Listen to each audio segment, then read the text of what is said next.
program coordinator PMFUI. আপোনালোকেতো PMFUI কাম কৰিয়ে থাকে। আমি সপ্তাহজোৰা কাৰ্যসূচী ল'লো যে আপোনালোকৰ লগত প্ৰত্যেকটো সপ্তাহৰ প্ৰতিটো দিনত মাতৃ দিৱস উইক হিচাপে পালন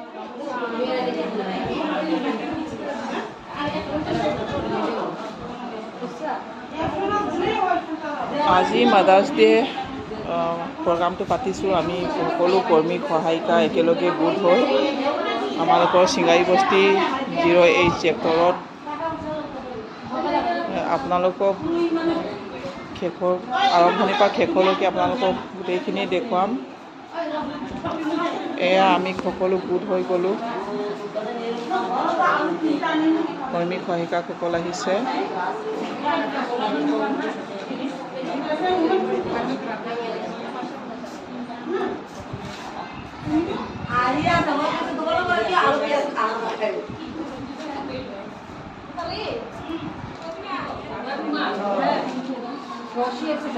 বাইদেউহঁত আহি গ'ল, ছুপাৰভাইজাৰ বাইদেউ ছাৰ আহিছে।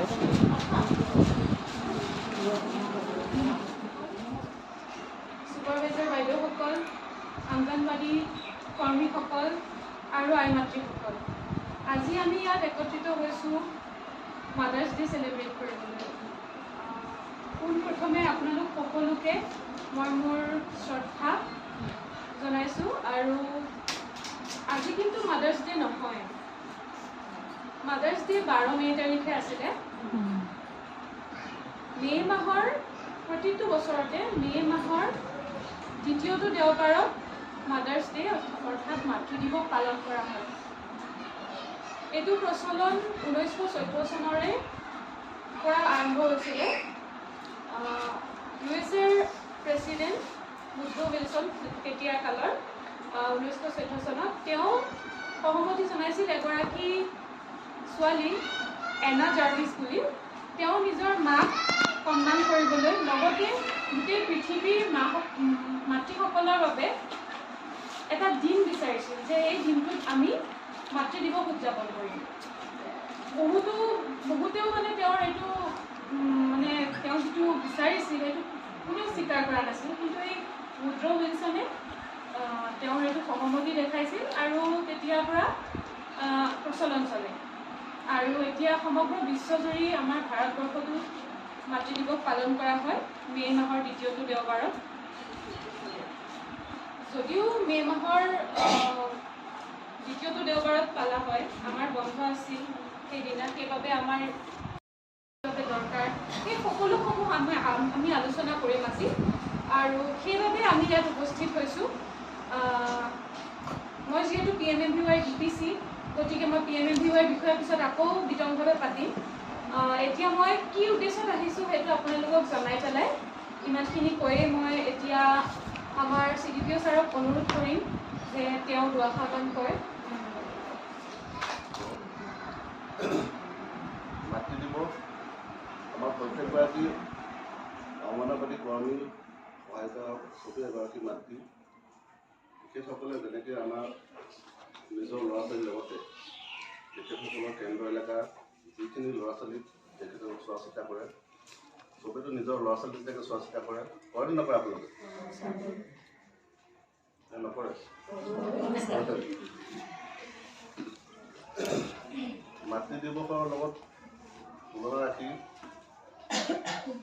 আজি আমাৰ যিখিনি ইয়াত কাৰ্যসূচী কৰা হৈছে তেখেতসকলে আপোনালোকক, গতিকে আপোনালোকে এগৰাকী মাতৃ হিচাপে আপোনালোকৰ কাম হ'ল আপোনালোকৰ নিজৰ কেন্দ্ৰ এলেকাৰ ভিতৰত যিসকল আপোনাৰ গৰ্ভৱতী আছে, মানে প্ৰথম আৰু ছেকেণ্ড গাৰ্ল চাইল্ড ৰেজিষ্ট্ৰেশ্যন হৈছে নাপায় আমাৰ চিঙাৰী বস্তি চাৰ্কুলত আজিলৈকে বছৰ যিহেতু আমাৰ 12 তাৰিখে হৈ গ'ল। আমাৰ এই বৰ্মন বাইদেউ মাতৃ দিৱসত এটা আমি গান গাব, তেখেতৰ বহুত ধুনীয়া গান গায়, এটা গান গাব আহক।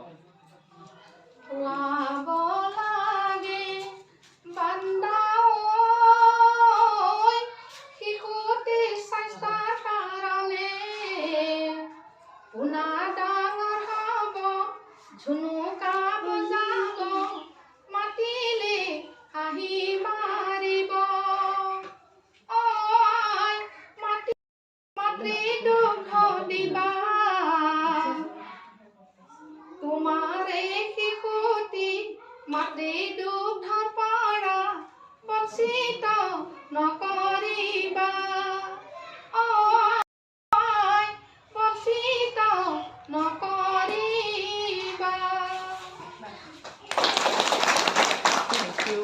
আৰু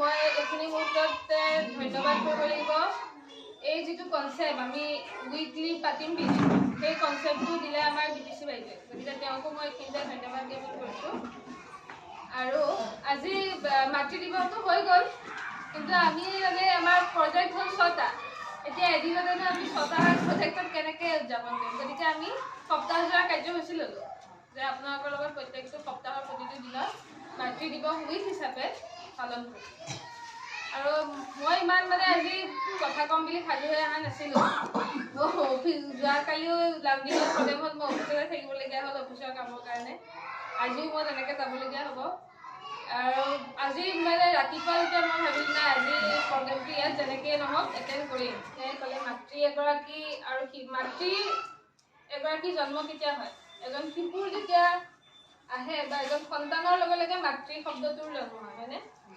সন্তান আৰু মাতৃ আৰু তেওঁলোকৰ যিটো বান্ধোন সেই বান্ধোনটোতো পৃথিৱীৰ কোনো তেনেকুৱা আৰু শক্তি নাই যে যোনে এই বান্ধোনটো মানে আমি ৰিপ্লেচ কৰিব পাৰোঁ মাতৃৰ স্থান কোনেও ল'ব নোৱাৰে হয় পৃথিৱীত তেওঁ লাগে যেনেকুৱা মাতৃয়ে নহওক ধৰা তেওঁ নিজৰ জন্ম দিয়াত্ৰী মাতৃয়ে হওক বা তুলি তালি ডাঙৰ দীঘল কৰা মাতৃয়ে নহওক গতিকে সেই মাতৃৰ কাৰণে এটা দিন আমাৰ কাৰণে মানে যথেষ্ট নহয় প্ৰেগনেণ্ট এণ্ড লেক্টেটিং মাদাৰ যিখিনি আছে তেওঁলোকক আমি এইটো সুযোগতে কিছু মানে শিক্ষা নীতিমূলক কথাও আমি পাতিবলগীয়া হয় কাৰণ এইবোৰ নীতি শিক্ষাৰ দ্বাৰা বহুত মানুহৰ কিছুমান ব্যৱহাৰ মনোভাৱবিলাক ঠিক হৈ যায় কাৰণ আমাৰ গাঁৱৰ বহুত ভিতৰৰ পৰিৱেশৰ কিছুমানে বহুত কথা নাজানা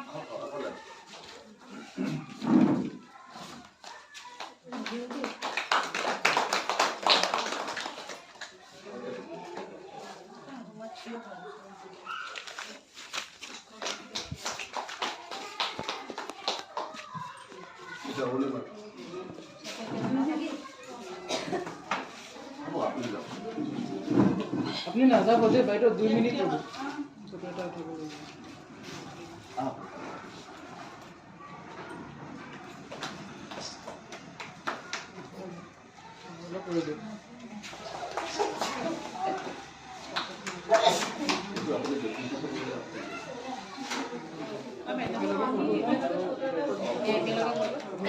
আৰু দুগৰাকী তিনিগৰাকী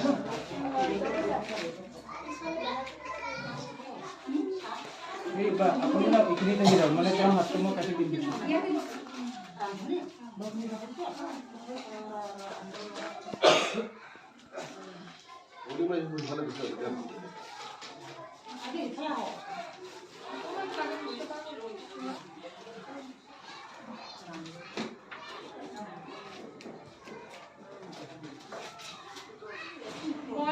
মোৰ নাম অৰুণিমা শৰ্মা মই ডিষ্ট্ৰিক্ট প্ৰগ্ৰাম কোঅৰ্ডিনেটৰ PMFUI আপোনালোকেতো PMFUI কাম কৰিয়ে থাকে মই মানে এতিয়া ডিপিচি হয় PMFUI আৰু এই তেখেত যে তাত ৰৈ আছে তেওঁ হৈছে জাভেদ আলী তেওঁ DPA হয় PMFUI আৰু আমাৰ টিনা ভট্টাচাৰ্যী তেওঁ হৈছে জেণ্ডাৰ স্পেচিয়েলিষ্ট আৰু মেহবুবা জামিল তেওঁ জেণ্ডাৰ স্পেচিয়েলিষ্ট যিকোনো ধৰণৰ আপোনালোকৰ মহিলাৰ লগত হোৱা ভায়লেন্স হওক বা চাইল্ড মেৰেজ হওক এনেকুৱা যিকোনো অনুষ্ঠান প্ৰতিষ্ঠানত আপোনালোকে তেওঁলোকক নিমন্ত্ৰণ কৰিব পাৰে কাৰণ তেওঁলোক জেণ্ডাৰ স্পেচিয়েলিষ্ট হয় আমি কোনো স্পেচিয়েলিষ্ট নহয় এইবোৰ ক্ষেত্ৰত তেওঁলোকে আপোনালোকক মানে যেতিয়া আপোনালোকে কিবা প্ৰগ্ৰাম কৰিব তেতিয়া তেওঁলোকক মাতিব পাৰে কিবা যদি সমস্যাও হৈছে ক'ৰবাত আপোনালোকে দেখিছে ডমেষ্টিক ভায়লেন্স ক'ৰবাত হৈ আছে গাৰ্হস্থ্য হিংসা যাক আমি কওঁ তেতিয়া আপোনালোকে এই বাইদেউ কেইগৰাকীক কণ্টেক্ট কৰিব পাৰে আমাৰ জিলাৰ তেওঁলোক জেণ্ডাৰ স্পেচিয়েলিষ্ট ডিষ্ট্ৰিক্ট এতিয়া আপোনালোকে চিনি পালে চাগে আমাক আমি ইন্ট্ৰডাকশ্যনটো মই সকলোৰে দিলোঁ আৰু ইয়াতে এতিয়া ময়ো আপোনালোকৰ বিষয়ে অলপ চলপ জানিব বিচাৰিম আপোনালোক ইয়াত অংগনবাড়ী কৰ্মী আৰু সহায়িকা আপোনালোকেতো বহুত বছৰ ধৰি ইয়াতে কাম কৰি গৈ আছে হয়নে? বহুতো আপোনালোকে সমস্যাৰ সন্মুখীন চাগে হৈছে, যিহেতু আপোনালোকো এগৰাকী মাতৃ। আপোনালোকে নিজৰ ঘৰৰ সকলো কাম কৰি নিজৰ ল'ৰা ছোৱালীক স্কুলত আমাৰ ভাৰতবৰ্ষৰ 3গৰাকী মহিলা যদি আমি চিলেক্ট কৰোঁ, তাৰে মাজৰ কিন্তু এগৰাকীৰ আপোনালোকৰ পুষ্টিহীনতাত ভোগা দেখাই যাব। 3গৰাকী 2গৰাকী বুলি ক'লেও ভুল নহ'ব, কাৰণ পুষ্টিহীনতা এনেকুৱা এটা প্ৰব্লেম আমাৰ মাতৃসকলৰ, যিটো মানে যিমানে আপোনালোকে চেষ্টা নকৰক ক'ৰবাত নহয় ক'ৰবাত সেইটো শেষ হোৱাগৈ নাই। কিয় হোৱা নাই? কাৰণ এৱেৰনেছৰ অভাৱ হৈছে। আমিতো আপোনালোকেতো বহুত বছৰ ধৰি আপোনালোকে এৱেৰ কৰিয়ে আছে মানুহক, কিন্তু হ'লেও কি হয়, মানুহে কথাখিনি শুনি পেলাই ঘৰত গৈ কিন্তু কামখিনি নকৰে, যিখিনি কৰিবলগীয়া থাকে। প্ৰগ্ৰামছবিলাকত আহে, কথাখিনি শুনেটো ভালকে, কিন্তু পিছত ঘৰত গৈ নকৰে। এতিয়া কথাটো হৈছে আমাৰ দিন হাজিৰা কৰি মজুৰি কৰি বহুতো মহিলাই নিজৰ পৰিয়াল চলাই আছে। নিজৰ আৰ্থিক অৱস্থা, নিজৰ PMMVY প্ৰথম শিশু জন্ম হ'লে 5,000 আৰু দ্বিতীয় শিশু যদিহে ছোৱালী হয় তেতিয়া 6,000। প্ৰথম যিটো বেবী হ'ব তেতিয়া 2টা কিস্তিত দিয়ে, আৰু দ্বিতীয় যদি ছোৱালী হয় তেতিয়া এটা কিস্তিতে দি দিয়ে। এইখিনি আপোনালোক বাধ্য কৰিব যাতে এই যিটো ধন মাতৃগৰাকীক দিয়া হয়, সেইটো কিন্তু বহুতে ভাবি লৈছে যে বাচ্চাটো জন্ম হোৱাৰ কাৰণে দিয়া হয়, তাৰমানে বাচ্চাৰ কাৰণে দিয়া হয়। এইটো বাচ্চাৰ কাৰণেও দিয়া নহয়, হাজবেণ্ডজনৰ কাৰণেও দিয়া নহয়, কেৱল মাত্ৰ মাতৃগৰাকীৰ কাৰণে দিয়া হয়, যাতে মাতৃগৰাকীয়ে নিজৰ স্বাস্থ্যৰ বাবে নিজৰ কেয়াৰ ল'বৰ বাবে সেইখিনি ধন যাতে ব্যৱহাৰ কৰিব পাৰে। গতিকে আপোনালোকে এই কথা মন কৰিব যাতে কোনো মাতৃয়ে যাতে এই ধনখিনি অলাগতিয়াল কামত ব্যৱহাৰ নকৰে, এই ধনখিনি যাতে নিজৰ স্বাস্থ্যৰ কাৰণে, নিজৰ পুষ্টিৰ কাৰণে যাতে ব্যৱহাৰ কৰে।